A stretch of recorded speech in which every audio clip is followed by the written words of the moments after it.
In this video, I'm going to go through what's the worst that could happen to your stimulus check, or lack thereof. So as you know, a couple of days ago, the over 5,555 page stimulus package proposal did get approved by the Senate and the House of Representatives. To put things into context, all these things that we have with politicians and government, they are formed, and they were formed way back when the United States became a nation, and that is called the Constitution. And the Constitution is 4 pages long. 4 pages. What tells us how to govern the United States is 4 pages. Yet we have a stimulus package that's over 5,000. That doesn't make any sense.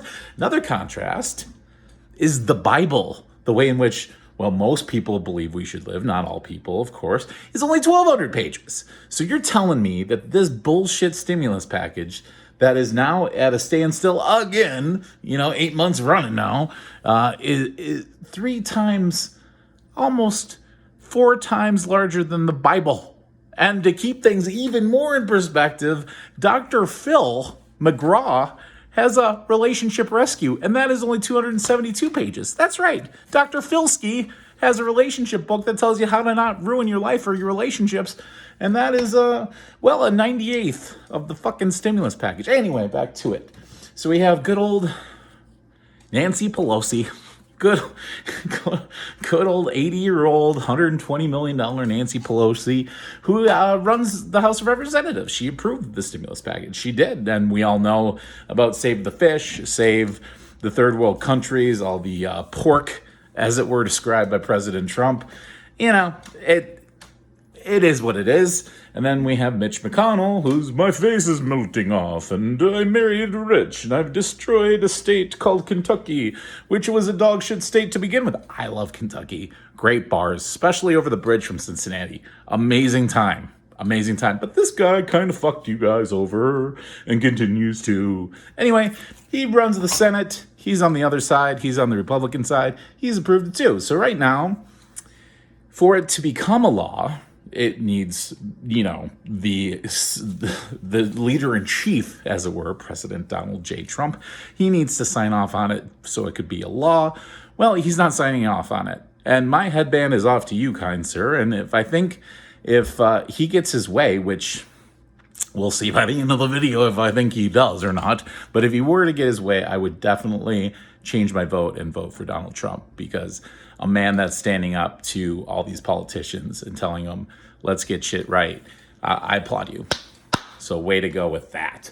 Right now, he's doing nothing. He's not vetoing it. If he were to veto it, in theory, they could override him and still make it a law. But right now, he does nothing. Well, if he does nothing for a continuous period of time, over 10 days, well, our government shuts down. And I don't know how informed you are, but every year our government more or less shuts down. So this is not new news. This is a pattern of things that cannot and do not get done.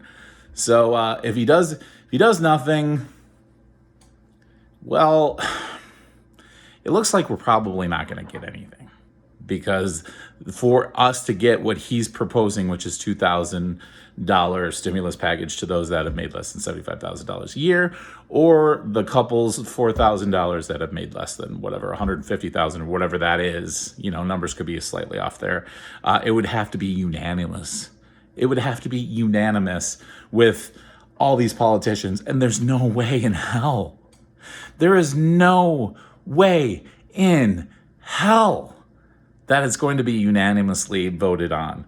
They couldn't unanimously vote on $1,200. I have a previous video that's my open letter to bullshit Senator Ronald Johnson. That piece of fucking turd burger sandwich fuck.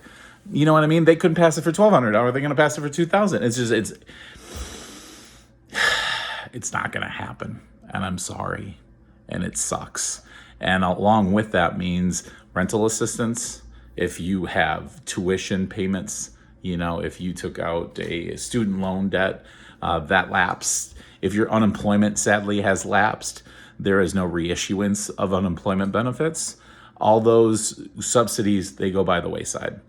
And so essentially from them stalling and now putting in their secret agendas and their They're not all of them, because a lot of them didn't have influence on writing this over 5,000 piece of shit page stimulus document.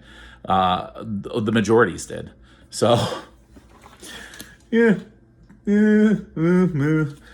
Those people are the people you really should have hatred toward. The senior leaders, those in which that were broke and then they came into office, and well, they're riding pretty high. Anywho, so worst case scenario is you get absolutely nothing. And to dig that a little deeper, you might not get anything in January either, because there's a vote coming up at the first week of January in Georgia. And if that vote goes to the Republicans want to spend less. The Democrats as a whole want to spend more. You're going to be fucked again. So you'll have another situation like this where it might not ever get done, or if it does, it's going to be another 5,000 page piece of shit. My advice to you is, if you're in Georgia and you are hurting, like financially, even if you don't agree with that political party, your greater chance of success for any sort of help at all from our government is to vote Democratic. And I'm not here to try to sway anybody in political views to one side or another, but the facts are the Democrats are the ones right now. And I just said that if this happens and it's a unanimous vote, I would retract my vote and I would vote for Donald Trump. But knowing what I know, if you vote Republican, you're going to have more of this. We won. No, we won. I'm just telling you, if you're in Georgia and you're really in need of help, you'll want to really consider voting Democratic to try to get some help. So there it is. Worst case scenario is you get nothing and you like it. You get nothing and go fuck yourself. I wish you the best. Happy holidays.